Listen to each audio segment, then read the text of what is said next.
Hey Rovers, it's raining outside. In fact, it's been raining for the last 2 days. I'm at anchor, so what do I do to keep busy? So here's a little look outside. So we're between showers right now, but it is, we actually have, they're forecasting a gale for most of the afternoon. So I'm not going anywhere. So what I like to do in situations like this is set up my studio and do a little bit of video editing. But here's where it gets interesting. The laptop, you can't plug it into one of the USB ports here. It needs AC power. So what's the difference? Well, so this is DC power. DC power means battery power.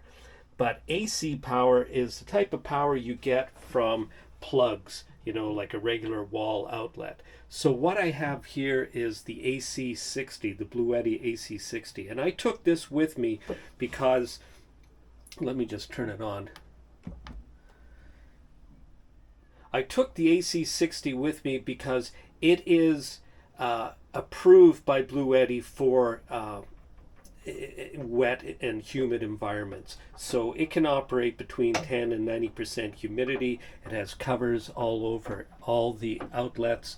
It can operate DC appliances, so I can plug in my USB devices like my phone and my tablet that I navigate with directly into here. It has a cigarette type adapter, which is great because that's what my VHF plugs into, my handheld VHF. And it also has these two outlets right here which can take regular AC. So this is my computer plug right here. So I'm plugging that in. And now I'm going to turn on. So right now the unit's, I mean, it's on,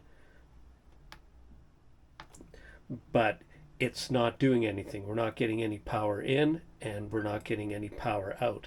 So I'm going to let it know that I want AC power, the type of power that you get from a regular wall outlet in your home.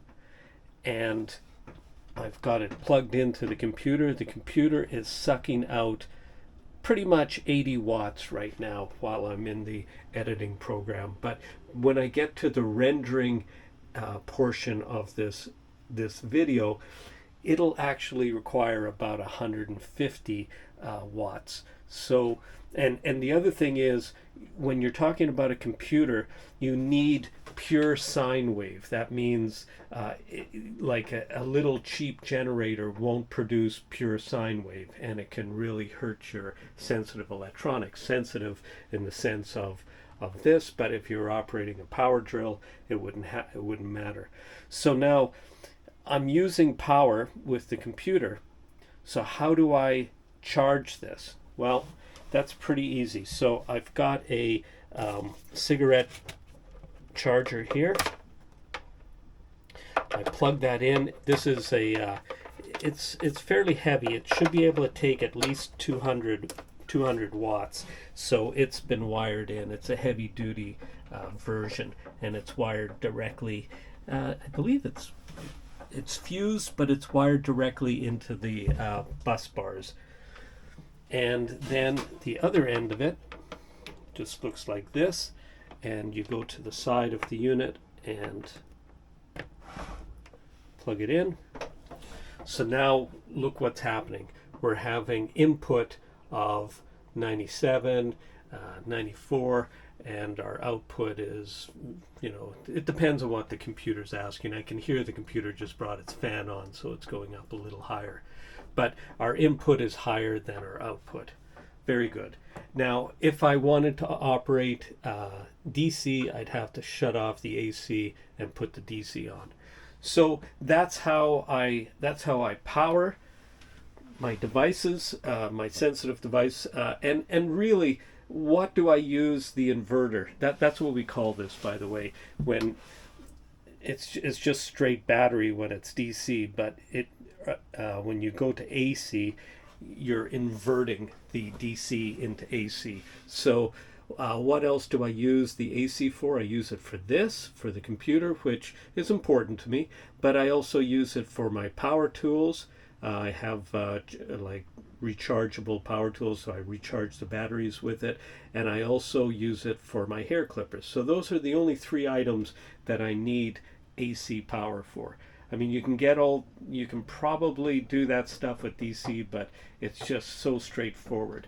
The other thing that I like about this is it can handle up to 600 watts. So that's a fair amount of power. Like that's enough to operate a coffee maker or a refrigerator for a certain amount of time. Its capacity is 403 watt hours. And it's what type of battery? It's a lithium iron phosphate, the very same chemistry as the ship's batteries. And how much does it weigh? It weighs about 9 kilograms, which is 20 pounds. So it's not heavy, and it sits in here, and I'll show you that at the end how I secure it for sea. It takes it charges very quickly. I forget exactly, but it was probably only 3 or 4 hours and it was fully charged. And you can charge it, initially I charged this at home back at Rover's Rest, and I just used the wall outlet and it charged it fairly quickly. Ever since then I've been using it at sea for all my editing, and I just plug it in and it just stays more or less at 100%. And it will be when I finish editing, I'll just let it go charge up and finish its charge at 100%. But that's not all. There's a second part to this.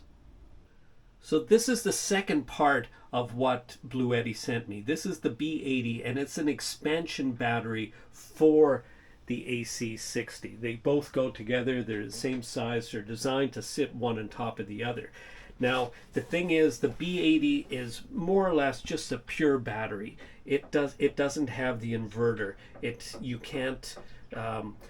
can't run my computer off it. However, it's full of all these nice little USB and cigarette lighter receptacles, so I can charge anything from it. I can run anything that's DC off of this by itself. However, this is designed to go with the AC60. So this power cable goes into the side right here and then comes up to the AC60, which will sit on top, and they act then as one, and together they have the capacity of one of these big batteries here. So there's approximately 1,200 watt hours when you connect the two together, which is amazing. So why don't I connect this with the AC60? I could. There's nothing wrong with that. It's just that the AC60 does everything I need and stays more or less very close between 95 and 100% when I'm using it, and I always top it up after I'm finished with the ship's power. I consider this my emergency system. So I store this underneath one of the bunks, and if I was to lose my electrical system for whatever reason, I can actually charge all my devices purely off this as it stands. Of course, I can't operate the computer, but we're talking an emergency situation here. So the B80 is my emergency backup, and I really like having that, especially the amount of power that it has. Like I said, between this and the AC60, I have the equivalent of one of these batteries, and that gives me enough power to operate my navigation, which comes out of this tablet for probably weeks, and the same with my phone, which is a backup to the tablet. So I would have no problem being able to jury rig my AIS to this as well, because the AIS draws such a small amount of power and yet such an important system. So in short, this is my emergency backup. and this is what I use on a more regular basis. Let me just show you what it looks like when I stow it away. So that's it. It's now packed away in its protective case. It's strapped down so that if we did roll over, it wouldn't become a flying projectile. But it's a very good unit. It's quite robust. I'm not worried about it shifting around or getting knocked around. I think it'll be just fine. But it's just we don't want things flying around the boat. And this is the receptacle, so I just close that to make sure everything then is protected against any moisture. So, interesting story. When I was first looking at the whole idea behind these solar generators, I was I tried a few different brands, but I came back to the Bluetti always because the workmanship on the Bluetti is just, you can tell it's just that much better. You can tell by just the touch and feel of the product that it's well made. That was one thing. The second thing was I approached Bluetti and I said, look, I'm going on this trip. Do you think, and it was a different unit I was asking them about, do you think that different unit would be acceptable for a long ocean voyage? Well, they got back to me and they said, listen, hang on, that one wouldn't be appropriate. It's not waterproof, or it doesn't have a waterproof rating. So this one does have a waterproof rating. They were just in the process of doing the last checks on it, and so then they sent me this just as soon as possible after, and I'm so happy they did, because it's the right size for a little boat like this, or even smaller, and it has that waterproof rating. It's all those little rubber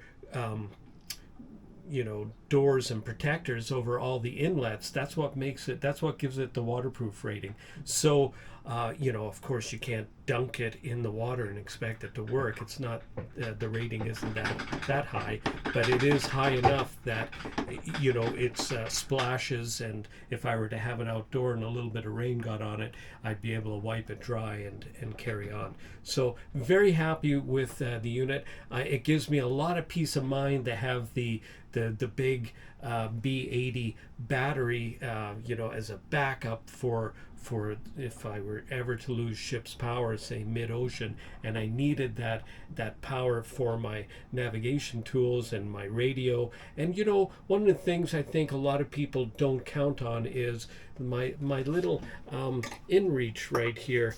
It's inReach